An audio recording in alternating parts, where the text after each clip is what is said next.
वैज्ञानिकों के मुताबिक इस धरती पर जीवों की 87 लाख से भी ज्यादा प्रजातियां हैं, जिनमें से 86% स्पीशीज को तो हम जानते ही नहीं। इतने सारे जीव क्या कम थे जो कंफ्यूजन बढ़ाने के लिए नेचर ने कुछ जीवों को एक जैसा दिखने वाला बना दिया। ये जानवर एक दूसरे से इतने ज्यादा मिलते जुलते हैं कि इनमें अंतर कर पाने में तो बड़े बड़े एक्सपर्ट्स भी मात खा जाते हैं। फिर हम तो अभी बच्चे हैं। आज के वीडियो में मैं लेकर आया हूँ ऐसे ही 24 जानवर जिनके बीच अंतर कर पाना हमेशा ही कंफ्यूजिंग होता है, मगर ये वीडियो देखने के बाद आपकी सारी दुविधा मिट जाएगी, इसलिए वीडियो को पूरा आखिरी तक देखिएगा। Number 12, frogs and toads. हम इंडियंस के लिए तो ये दोनों ही मेंढक है, मगर विज्ञान के हिसाब से ये दो अलग अलग स्पीशीज है। फ्रॉग्स की स्किन पर आप गौर करेंगे तो पाएंगे कि इनकी स्किन बिल्कुल चिकनी होती है, जैसे अभी कहीं से ऑयल मसाज करवा कर आ रहे हैं। मगर टोड्स दिखने में बड़े बद्धे लगते हैं और इनकी स्किन पर छोटे छोटे बम्प्स भी होते हैं। फ्रॉग की साइज टोड्स के मुकाबले थोड़ी छोटी होती है और इनकी टांगे ज्यादा लंबी होती है। वही बदसूरत टोड्स मोटे होते हैं और इनकी टांगे भी छोटी होती है। अगर आंखों की बात की जाए तो फ्रॉग की आंखें बड़ी और बाहर की तरफ निकली हुई होती है, मगर टोड्स की आंखें छोटी होती है और लगता है जैसे इन्हें किसी ने जबरदस्ती अंदर ठूस दिया हो। अब दोनों को पहचानने में कभी गलती मत कीजिएगा। Number 11, rabbits and hairs. Hindi में तो दोनों को ही खरगोश कहा जाता है, मगर इससे इन दोनों जानवरों के बीच के अंतर खत्म नहीं हो जाते। ये भले एक जैसे दिखाई दे, मगर ये अलग अलग स्पीशीज है। हेयर्स रैबिट्स के मुकाबले में साइज में थोड़े बड़े होते हैं और इनकी भागने की स्पीड भी रैबिट्स के मुकाबले ज्यादा तेज होती है। इनके कान देखकर आप इनके बीच आसानी से अंतर कर सकते हैं। हेयर्स के कान रैबिट्स के मुकाबले ज्यादा बड़े और उठे हुए होते हैं। वहीं हेयर्स की टांगे भी रैबिट से बड़ी होती है।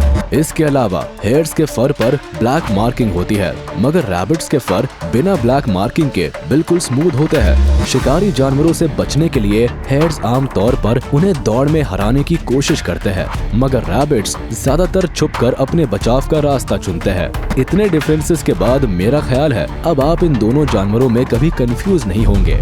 Number 10, porpoises and dolphins. चलिए अब चलते हैं समंदर की तरफ। ये जो दो मछलियाँ आपको नजर आ रही है, ये दिखने में भले एक जैसी लग रही हो, मगर इनके बीच में बहुत अंतर है। आमतौर पर हम इन दोनों ही मछलियों को डॉल्फिन्स कह देते हैं, मगर इनमें से एक डॉल्फिन है और दूसरी पोर्पोइस। दरअसल डॉल्फिन की चोंच ज्यादा नुकीली और लंबी होती है। इनके दांतों का आकार किसी कोन की तरह होता है और ये बहुत नुकीले और मजबूत होते हैं। वहीं पोर्पोइस का मुंह छोटा होता है और दांत स्पेड शेप यानी एक कुदाल की तरह के होते हैं। डॉल्फिन पोर्पोइस की तुलना में थोड़ी दुबली होती है और इनका डॉर्सल फिन थोड़ा घुमावदार होता है। वही पोर्पोइस थोड़ी बड़ी और ज्यादा मजबूत होती है। इनका डॉर्सल फिन ट्रायंगुलर शेप का होता है।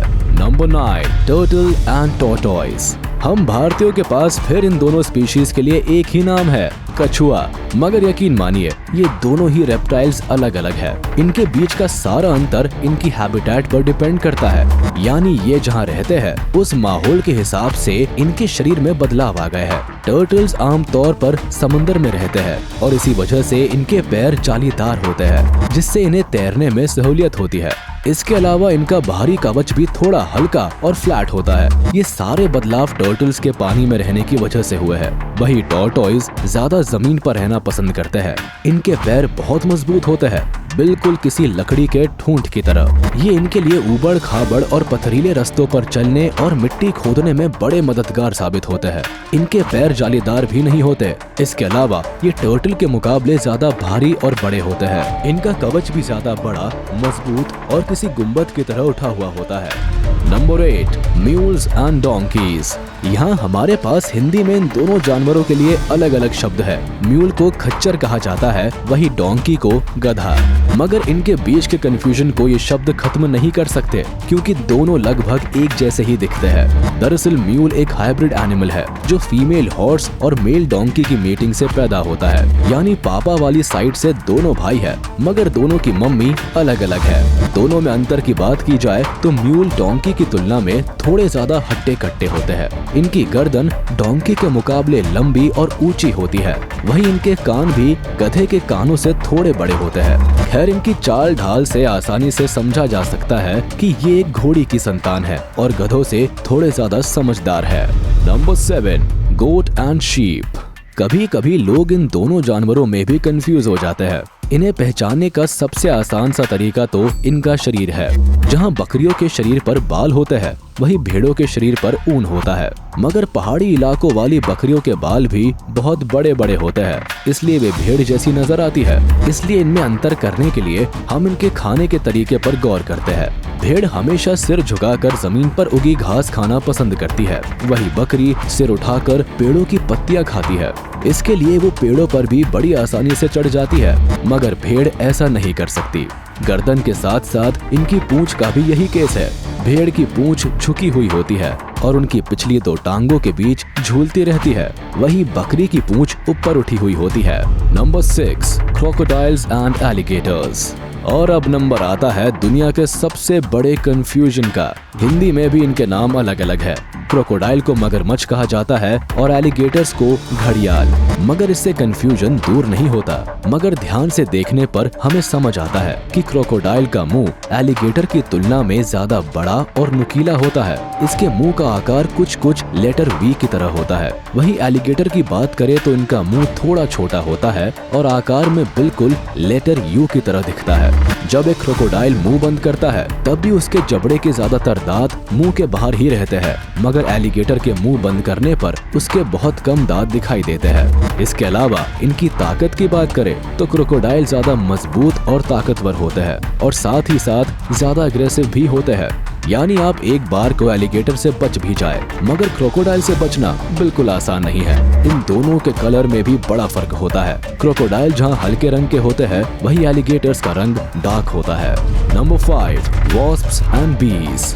सिर्फ मैमल्स और रेप्टाइल्स ही नहीं, बल्कि इंसेक्ट्स को लेकर भी हमेशा कंफ्यूजन रहता है, जैसे कि वॉस्प्स और बीज। वॉस्प्स को हिंदी में ततैया कहा जाता है और बीज को मधुमक्खी। बीज जनरली फूलों से पराग चूसकर शहद बनाती है और इसलिए इनके शरीर पर हल्के बाल होते हैं और साथ ही पिछले पैर बिल्कुल सपाट होते हैं। दूसरी तरफ वॉस्प बिल्कुल चिकनी और शाइनी होती है। इनके पैर बीज की तुलना में थोड़े पतले होते हैं। अगर इनके बिहेवियर की बात करें तो बीज शुरुआत में थोड़ी कम अग्रेसिव होती है, मगर बाद में इनसे भयानक कुछ भी नहीं। वही वॉस्प की नाक पर तो हर समय गुस्सा बैठा रहता है। यकीन नहीं आता तो एक बार इनके घोंसले को छेड़ने की कोशिश कीजिएगा। Number 4, moths and butterflies. इन दोनों में भी अक्सर बहुत कंफ्यूजन होता है। दरअसल एक मॉथ साइज में छोटा और हल्के रंग का होता है, वही तितली साइज में बड़ी होती है और बहुत रंग बिरंगी होती है। इसके कलर भी बहुत ब्राइट होते हैं। इसके अलावा इनके पंखों के बंद होने की स्टाइल में भी बहुत फर्क होता है। तितली के पंख वर्टिकली ऊपर की तरफ उनकी पीठ पर बंद होते हैं, वही एक मॉथ के पंख किसी टेंट की तरह होते हैं जो उनके पेट के ऊपर बंद होते हैं।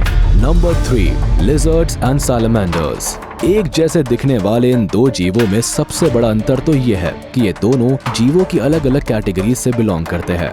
लिजर्ड्स रेप्टाइल्स होते हैं तो वही सैलमेंडर्स एम्फीबियंस होते हैं। कोल्ड ब्लडेड होने की वजह से सैलमेंडर्स अक्सर पानी के आसपास वाले इलाकों में पाए जाते हैं, मगर लिजर्ड्स को सभी तरह के क्लाइमेट्स में देखा जा सकता है, फिर चाहे वो रेगिस्तान की तरह का गर्म और सूखा इलाका ही क्यों ना हो। इसके अलावा लिजर्ड की स्किन थोड़ी ऊबड़ खाबड़ होती है और इनके पंजों की उंगलियां बड़ी होती है।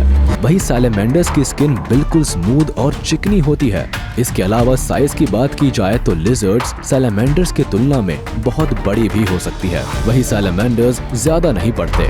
Number 2, seals and sea lions. ये दोनों ही फिन फुटेड मरीन एनिमल्स है और दिखने में बहुत हद तक एक जैसे लगते हैं। इस वजह से इनके बीच अंतर कर पाना बहुत ही मुश्किल होता है। सील साइज में सी लायन से छोटी होती है और इसके आकार के हिसाब से ये पानी में ज्यादा कंफर्टेबल रहती है, इसलिए जमीन पर सील अक्सर पेट के बल घिसते हुए आगे बढ़ती है। मगर सी लायंस जमीन पर भी अडेप्टिव होते हैं और चल सकते हैं। इसके अलावा सील के कान बाहर की तरफ नहीं निकले होते, जबकि सी लायंस के कानों के बाहर छोटे छोटे फ्लैप्स होते हैं। इसके अलावा एक सबसे बड़ा अंतर यह है कि जब भी आप इस तरह के जीवों को एक साथ इकट्ठा देखें, जहां वे बहुत शोर कर रहे हो और खूब मस्ती कर रहे हो, तो समझ जाइएगा कि ये सी लायंस है। सील हमेशा अकेले रहना पसंद करती है और बहुत ही शांत रहती है। Number 1, jaguar and leopard. इन दोनों के बीच कंफ्यूज होना कोई नई बात नहीं है। ये तो सदियों से चली आ रही परंपरा है। खैर इस वीडियो के बाद आप इन दोनों में भी कभी कंफ्यूज नहीं होंगे।